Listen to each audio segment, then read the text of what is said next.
Welcome. I'm your host, Dustin. I'm still also Dustin, baby. Hell yeah. And today you brought us a special guest. You want to go ahead and introduce him? I sure will, Nate. I brought Josh over from the Evil Deaths. What have you done for him lately? Yeah, Nate. Yeah, Son of a Nate. You little I'm just kidding, bastard. buddy. I love you. Oh, Hello, everyone. we got Josh from the Evil Deaths podcast on. Josh, what's up, man? Not too much. It is a pleasure to be here. I'm very happy to be talking about one of my favorite movies, not just of the holiday season, but of all fucking time. That's insane. Of all time, this is wow. Yes. Dude, I was just we were talking a little bit off air, and I was like, when Dustin asked me about this movie, I was like, I know the person to bring on for this fucking movie. Like, I feel like it would be insulting if I said, "Hey, check this out. Look what we did," and I didn't invite you to come do this. I mean, that's fair. You're not the only one who knows me for my love of Jack Frost. Basically, everyone I encounter on Earth is aware of the fact that I love Jack Frost. So this and the Puppet Master, the Littlest Reich, right? Yep, and Thanksgiving. And Thanksgiving. The trifecta. Absolutely. Oh, yes. Cool. Dustin, what movie are we doing right now? We're going to be talking about the 1997 Jack Frost, the horror movie, the one that came out before the mainstream one. That stupid fucking movie. And I just found out today, going through Tubi, because it was on Tubi, so I was like, oh, let's watch it. But there was a second one, too. Have you never seen? He goes to Hawaii, dude. Have you never seen that? No, I had no idea that even existed. Do yourself a solid, dude. The opening shot is probably one of my favorites because it has Doug Jones in it. Not in makeup. It's just Doug Jones just on a fucking boat, and the carrot comes floating by the fucking boat, dude. Do yourself a solid. All right, I'll have to definitely put that on tomorrow. I'll do that while I'm cooking too. Let's just say he has little bitty Jack Frost babies that help him. Okay.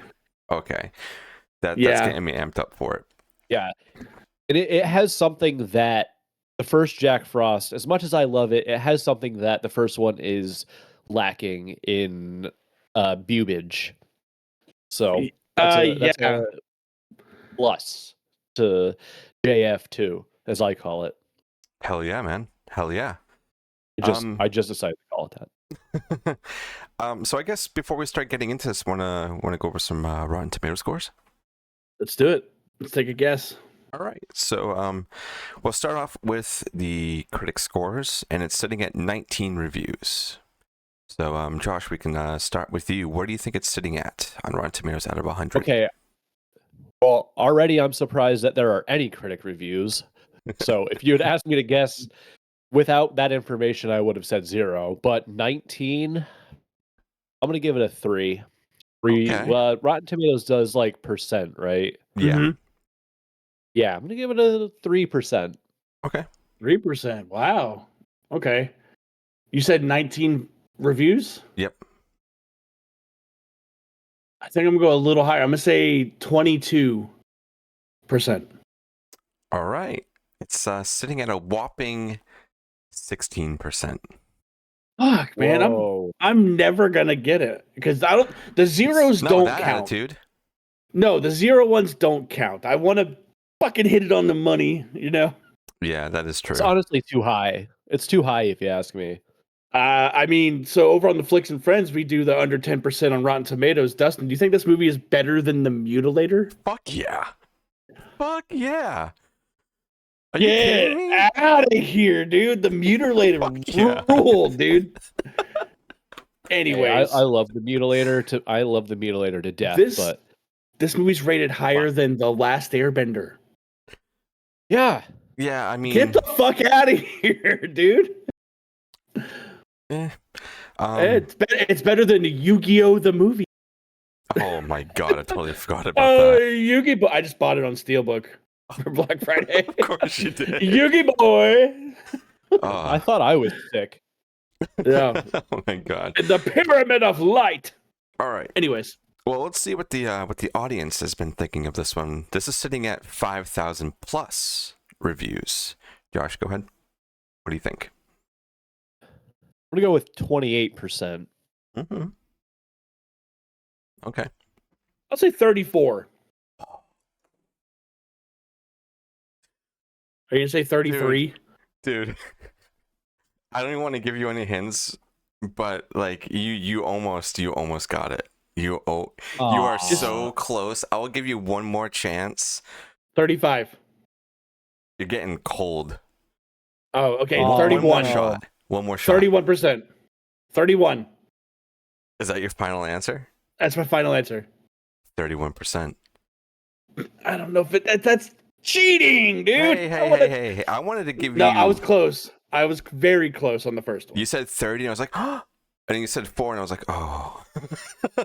Fuck. But, All right. It's a very poorly reviewed movie, and I think that needs to be changed. Yeah. I think it needs to be changed. But I guess we can just kind of go over our just overall thoughts of this film. And Josh, since you are the guest, and this is one of your comfort and favorite movies, if you were to explain this to somebody and be like, you need to check this out, what are you going to say to them? Oh my God. Well, whenever because I do this quite often, actually, when asked about horror movies in general, and especially this time of year, so I'll be like, Jack Frost is one of my favorite movies of all time, not just, like I said, not just holiday. Yeah. And they say, oh, the Michael Keaton movie? And I say, no. The movie that actually came out first, 1 year prior to, and all I say is it's about a killer snowman. That's all I say. I don't think you need to really say anything else, because there really isn't much else to say, because that's what it is.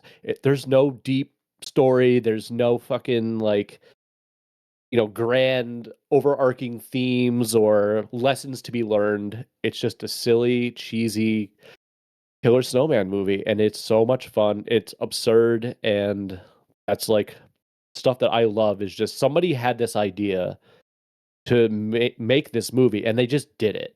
And they didn't care about what people thought. They weren't like, oh, I hope this movie wins an Oscar for special effects, or I hope that, no, they were like, I want to see a killer snowman. I want Timu Bruce Campbell to come in and be like the killer and then turn him into a snowman. And they did that, and I love it. Hell yeah. Dude, you do learn a lesson in this movie, though. You learn the difference between what's the difference between a snowman and a snow woman, and you learn it. Snowballs. Snowballs. Yeah. That when you're young and impressionable, all I'm saying, man, that's life lessons, dude. Hell yeah. What about you, Dustin? dude? What do you think of this movie, and where did it kind of fall into your radar? I can tell you mine, but I want to hear yours. This is not my go-to holiday horror movie, but I like the ambition that Josh was just talking about, because you can tell that this guy that created this movie watched a lot of Empire movies or Dark Castle, shit like that, and it was because this, I can absolutely see this movie living in the same fucking world as demonic toys. Yeah. You know what I mean? Have Baby Oopsie out there just pissing and farting all over everything, and here comes Jack Frost. But yeah, I'm the same way. When I go to describe this movie, all I say is it's about a killer snowman, but I also sprinkle in the fact that Shannon Elizabeth's in it very briefly. Right. Yeah. And I'm like, yeah, that was her first movie, and that's about it, And that's all I got. I mean, I have I remember watching this when it came on the Sci-Fi Channel as a kid. I'm like, oh, that's pretty neat, because it was just gnarly enough not to be censored when it was on TV. Yeah. I don't think there's really much in here that you would need to censor, other than maybe some of the blood. Because I feel like it's already it's been censored itself. They say this is Jessica Alba's first nude scene. I'm like, there's no nude about it. Ooh, Jessica, what? Yeah. You said Jessica Alba? That's what I said. I'm sitting there thinking about Blade Trinity. You know, Shannon Elizabeth. Fuck, dude. I've been doing it all week, man. Yeah. Shannon, this was Shannon Elizabeth's first movie, and that she was Yeah. naked, and that there was no nude scene because Shannon Elizabeth didn't. There was nothing to be nude about other than her arms and legs. Yeah, and going the entire time, which is it's a great scene. I think it's pretty fucking funny. But with me going back to this, this is when we had like the video stores, right? You go to Blockbuster or whatever, and this cover. Anytime like I think cover back of that time of looking at all the covers and see what's going on, and this one was always there, and they always put it next to the other fucking Jack Frost. So what happened was there was one weekend where we were going to find some movies, and of course always go to the horror section, and for some reason this store that I went to had the horror Jack Frost and the Michael Keaton one next to it, and I was like, out of these covers, which one do I want to watch? I want to watch this one. So I brought the killer Jack Frost home, and as a kid, I was like, I don't know what the fuck I just watched, but that was pretty fucking sick.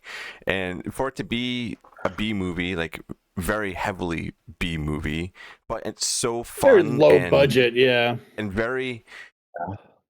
It's just held a lot of like nostalgia for me every time I go to watch this, because I'm like a kid again watching this, and then I remember going and watch the other Jack Frost, thinking it was going to be like this one, and I was like, "No, this is not good. I'm not here to have feelings. I'm here to watch a snowman rip people apart and put icicles in them." So I can just imagine how fucking bummed out you would have been, like after, like, fuck yeah, Jack Frost, and you put in the Michael Keaton one, and you're like, just literally bummed out, and your parents like, what's wrong? You're like, I thought I was about to watch someone get killed, but not like that. Yeah. Did your cover have like the, I forget what the term is, but it's like lenticular, where you flip and it changes? Yeah. Mm-hmm. Yeah. I forgot to mention that. Like, that was a huge staple. That is a very, very vivid memory of being a kid and being, as tall as like the lower section, because they like, for me, they kept it in the lower shelves, and you had to blow the dust off of it to rent it. I want to fucking see that. And then I remember seeing it and being like, this is amazing. Yeah, which is crazy that you just said that you didn't know there was a second one, dude. Like, I think the second cover, to be honest, is better. Yeah, because when you move it, his mouth opens and the little ball comes flying out of it. Yeah, that was never in any of the video stores. There's always that one and the Michael Keaton one, and the old not animated, the original Jack Frost from like what, the 60s or 70s, whatever the fuck it was. Yeah. It was always those ones, but never the sequel. And I think they even made a sequel to the Michael Keaton Jack Frost one too. I couldn't even fucking tell you. Yeah, I gotta tell you, but looking at this cover for the movie that's on IMDb, man, and I wish we got that, because it's like a fucking skeleton, like it's a skull mask, which is pretty. It's pretty sick. Yeah. But instead, we were watching it last night. My wife is like, she's like, laying on the couch. I'm just sitting here watching it, and she goes, "That's not snow." I'm like, "What?" Throughout the whole movie, though, because I love how you can just see how it's literally felt that's like blanketed over top of these trees and shit, dude. It's so fucking rad. So good. But yeah, like I said, my go-to holiday movie, and it's going to be like you guys, because you guys have a lot of nostalgia for this one. Mine is Santa's Sleigh. Like, that's one I remember watching. I watched it on Sci-Fi Channel when it dropped. And it's to this day is one of the three that I watch on Christmas Day every year. Yeah. There's just so many great amazing Christmas horror movies out there, and I feel like we're in a time where people are trying to make more of them. I mean, Terrifier 3, it was marketing as a Christmas horror, which it is, but I feel like even before then, people are always like, we need more Christmas horror movies, because there was a whole time in like the 90s and early 2000s, and even I guess maybe mid like 2010s, where there was so many like Christmas horror movies coming out, whether it was short films or B movies, and now there's just like nothing. There's nothing. I mean, we had like Christmas Bloody Christmas that came out with That the was killer fucking Santa animatronic. That was really good. I loved it. Me too. It was good. It was very Wonderful Knife. Wonderful Knife. We was, got like, pretty decent. we had Death's Member, right? Like that anthology that's on that's on Screambox. The Santa Stein. Santa Stein, yes, that's a pretty solid one too. It came out last year, dude. It rules. Yeah, it's a ton of fun, man. Really young too. I think I interviewed them, and they're all really young.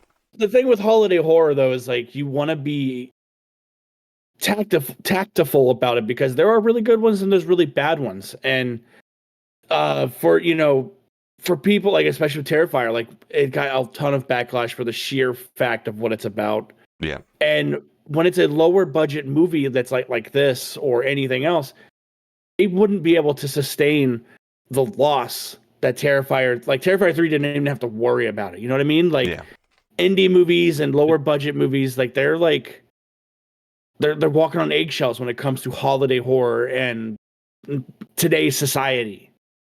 Yeah, I feel. Did Terrifier 3 get backlash? Oh, a lot of people were not a fan of the fact that they don't keep Christ in Christmas or any of that shit. You know what holiday movie doesn't have to worry about that? And Josh, actually both of y'all know is Treevenge.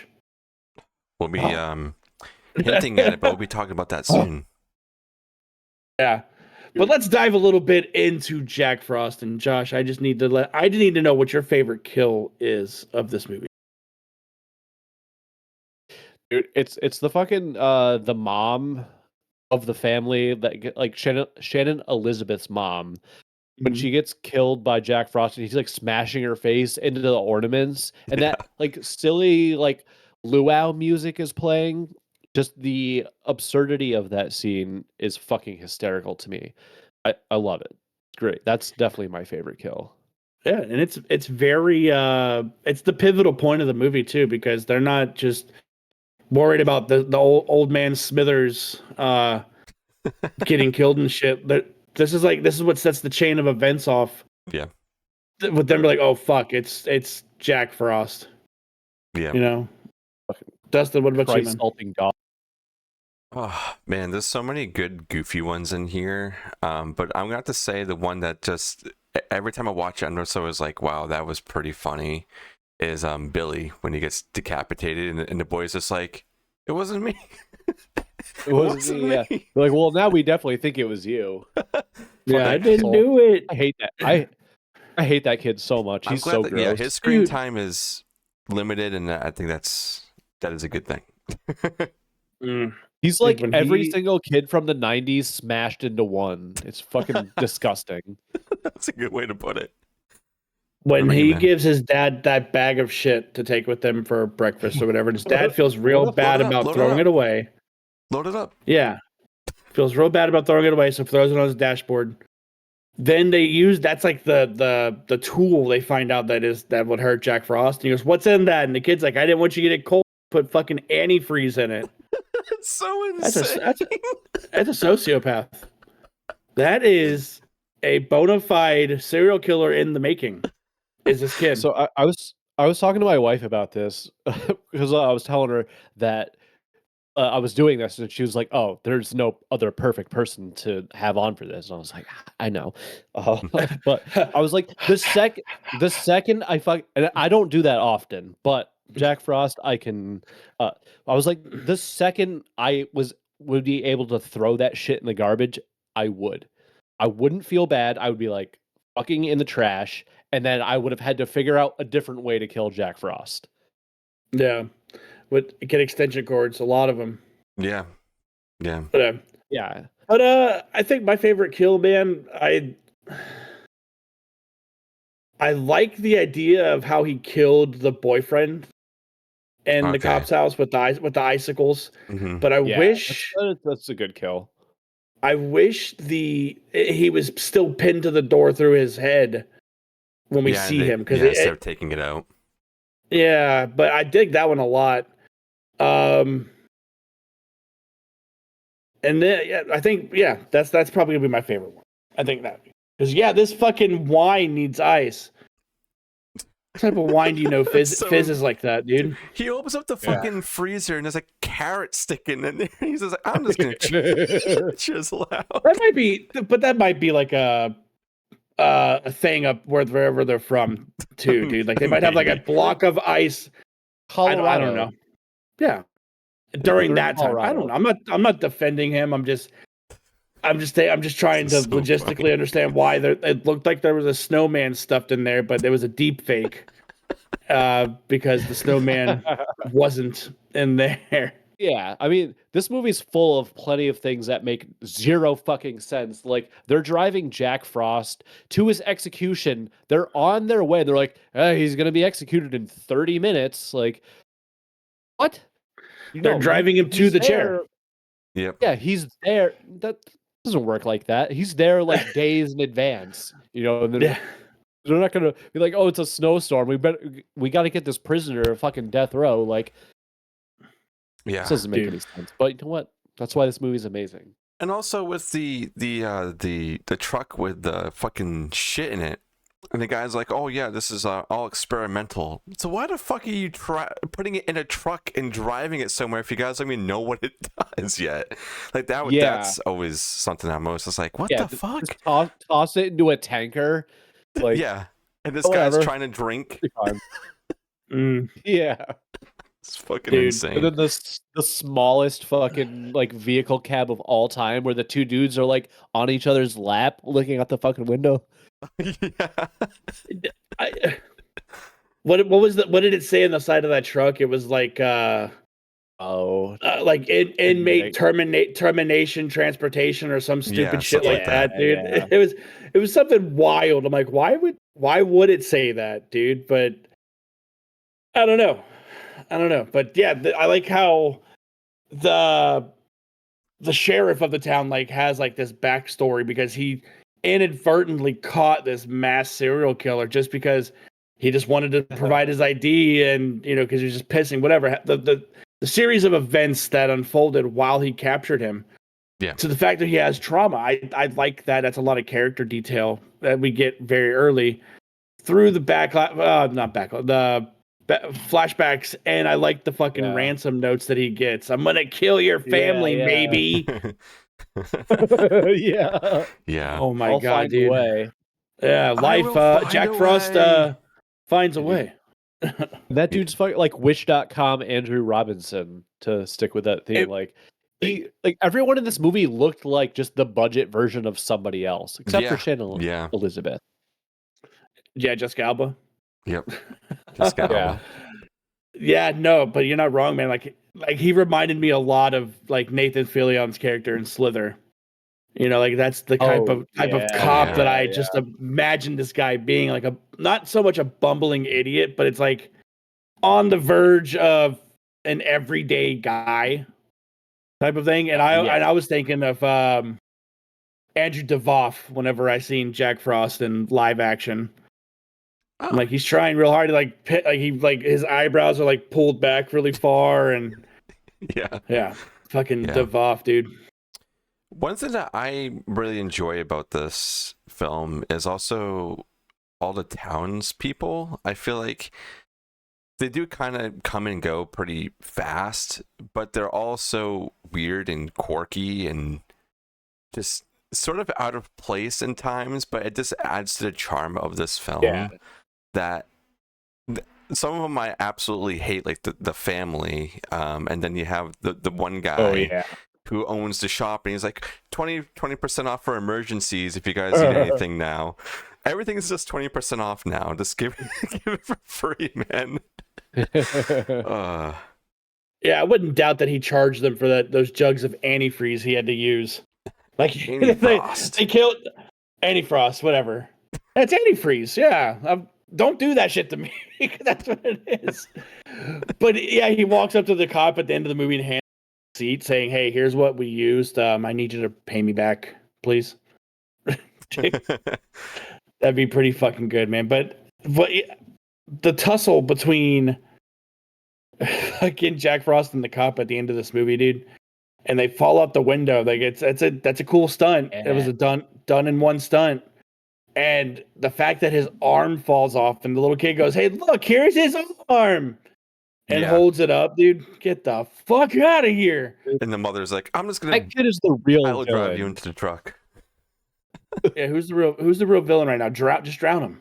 I mean, The get kid, the, the kid is outta the here. bad guy.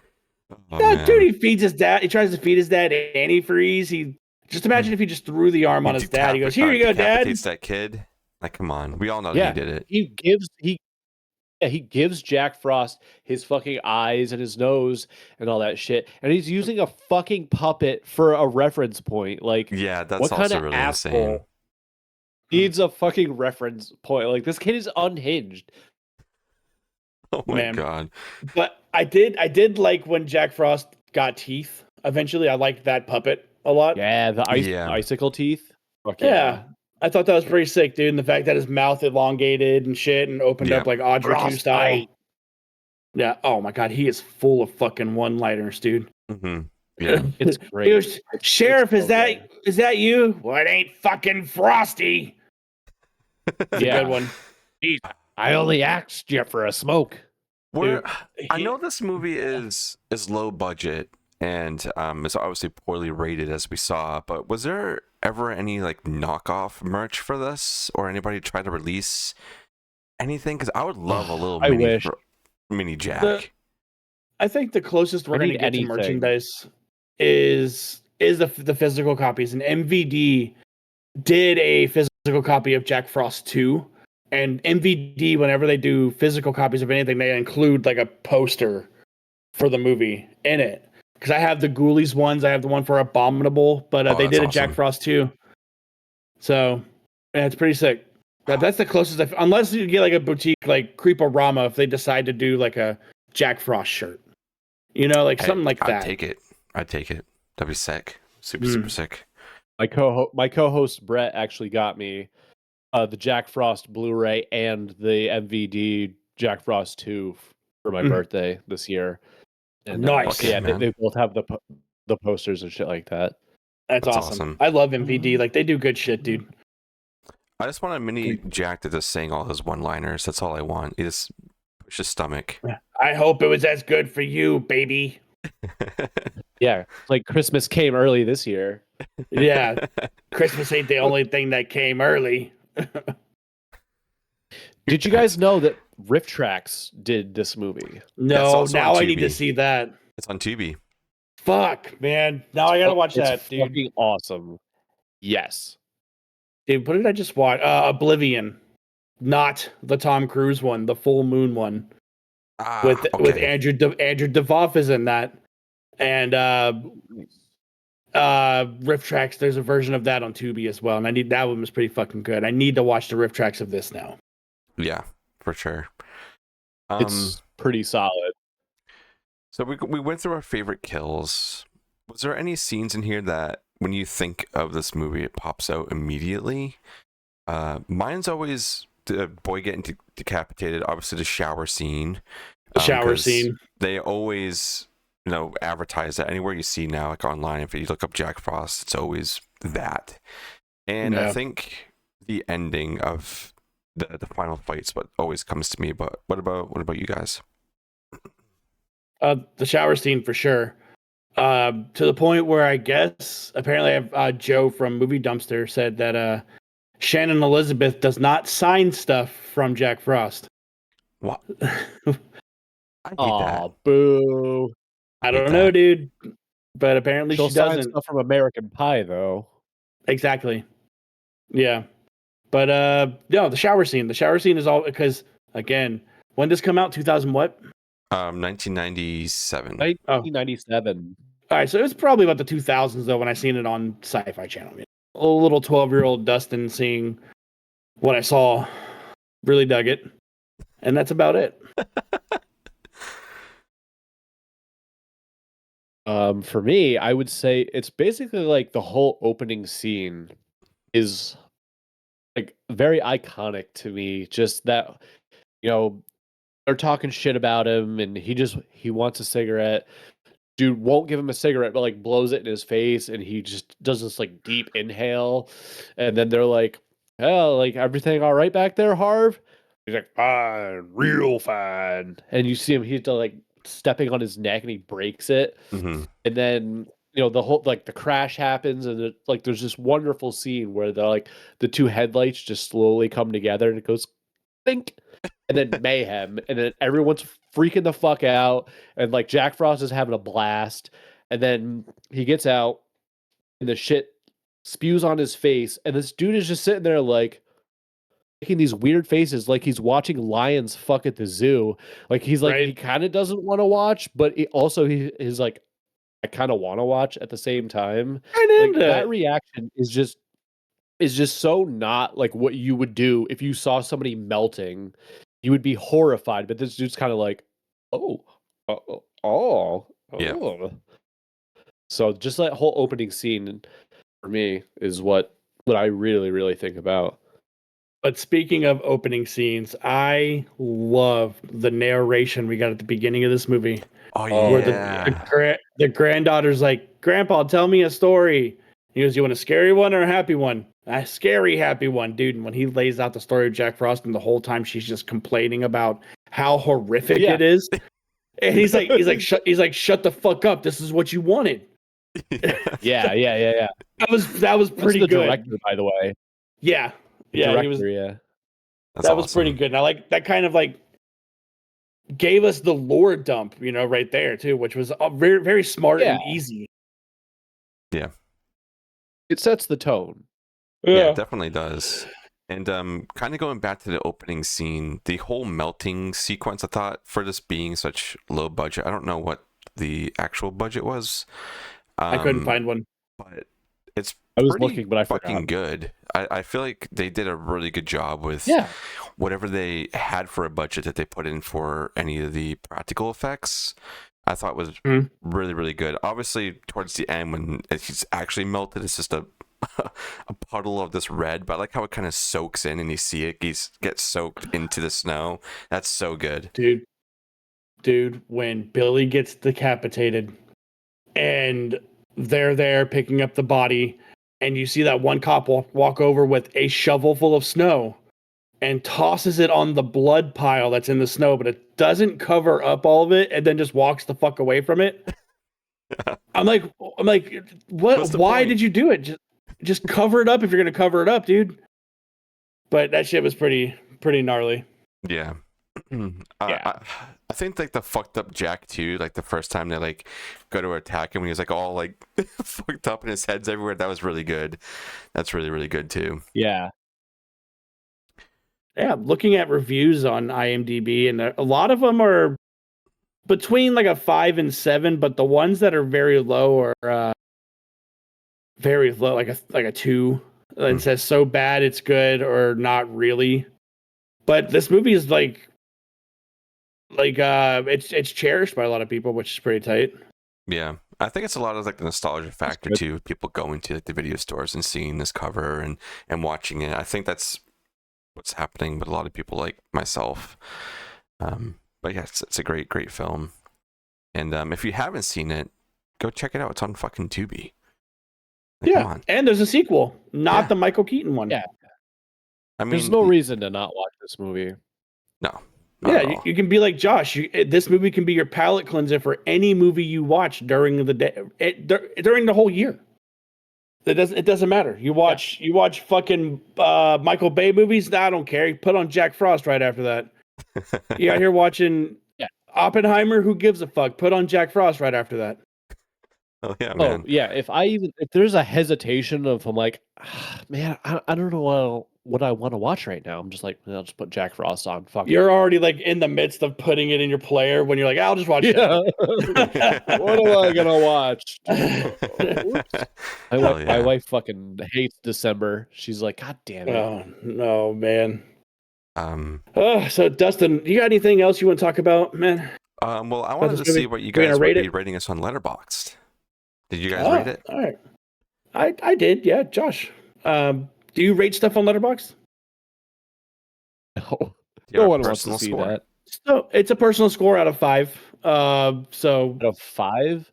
Out of 5 stars, 73 out of 5, I would say. No. If Josh could make this all 4 of his favorite movies on Letterboxd, he would. Yeah. I will say, as far as a movie goes, if I can take my own personal mental illness out of the equation, man, it's not much. Out of 5, I'd probably say like 2.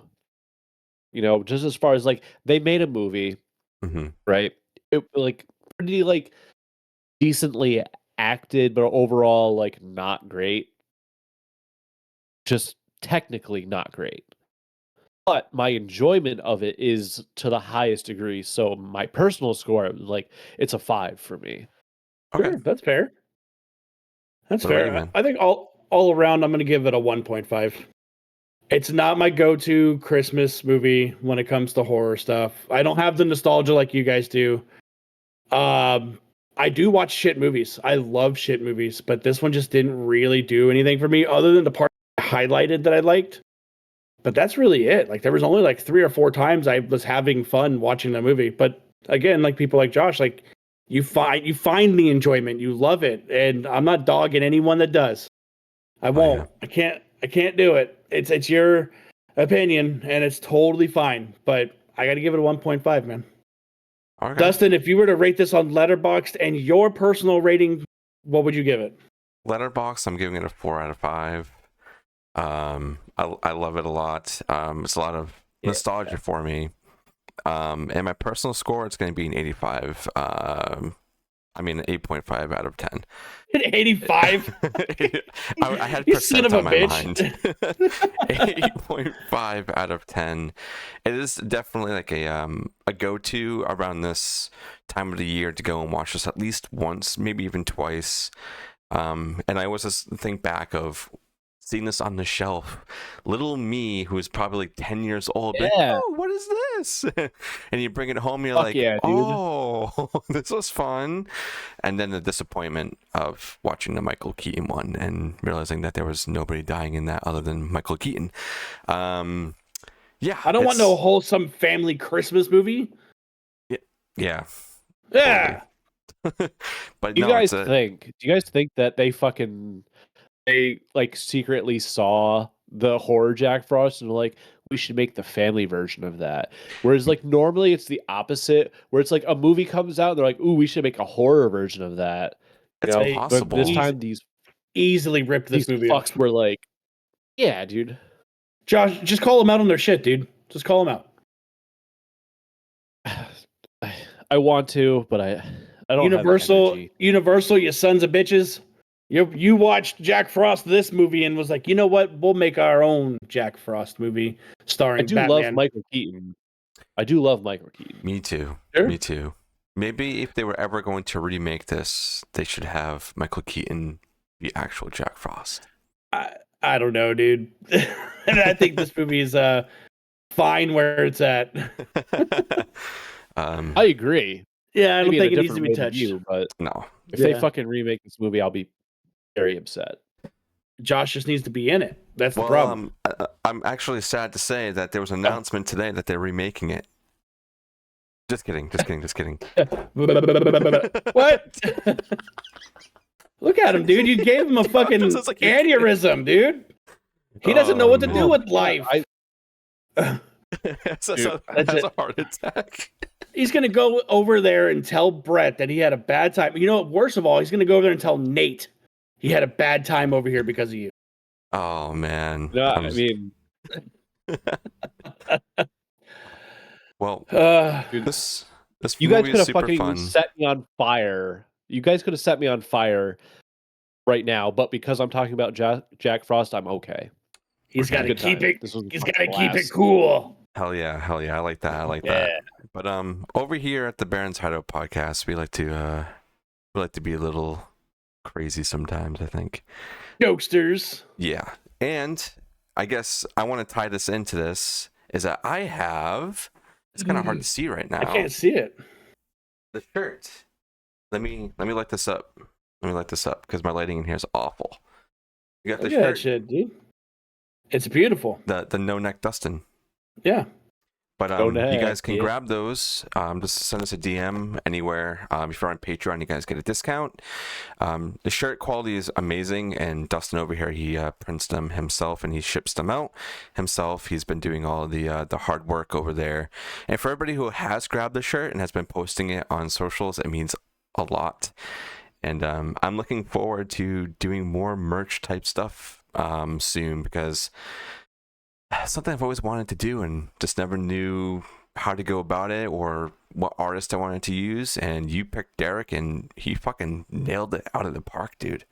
Yeah, man. I just letting everybody know, I kiss every single one I press. So it's made with Do you love. really? Yeah, not with his face right lips, though. Right, yeah, right on my mouth on the shirt. Hell yeah. Nice. Hell yeah. There it is. Josh, we appreciate you jumping on, man. Let everybody know what you do over on the Evil Death's TED Talk show. Oh God.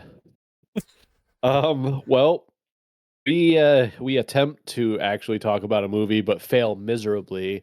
And I don't know, for anybody who's listening who cross listens or whatever, we're gonna start taking November's off. So we've been a little bit absent right now, but we'll be back in December. Basically, very similar to this. We just talk shit. Mostly talk about other stuff that's not the fucking movie at all. But that's the fun stuff. That's the fun things. Just shooting the shit, having a good time, talking about horror, meeting amazing people like you guys. We wouldn't have been doing this if we didn't do this silly little show that we do. So I appreciate you both greatly for having me on, especially for Jack Frost. That's the highest honor to me. Hell yeah. I told you, I only knew the one person to bring on. So, I mean, there was no questions asked, dude. I'll see you guys next year for doing it again. Yeah, Jack maybe we'll Frost talk 2, about yeah. Jack Frost 2. Actually, we'll talk about Michael Keaton Jack Frost, but we just won't tell you that. There it is. No, I wouldn't do that to you. What'd you get? But yeah, this has been a blast. This is a film I've always been wanting to talk about on here. And when I brought it up to you the other day, you were like, yes. So I'm happy to finally do that. But we have a lot of other holiday horror films that we're going to be talking about. Our list is kind of filling up, and we are going to be doing more of Tales from the Barrens.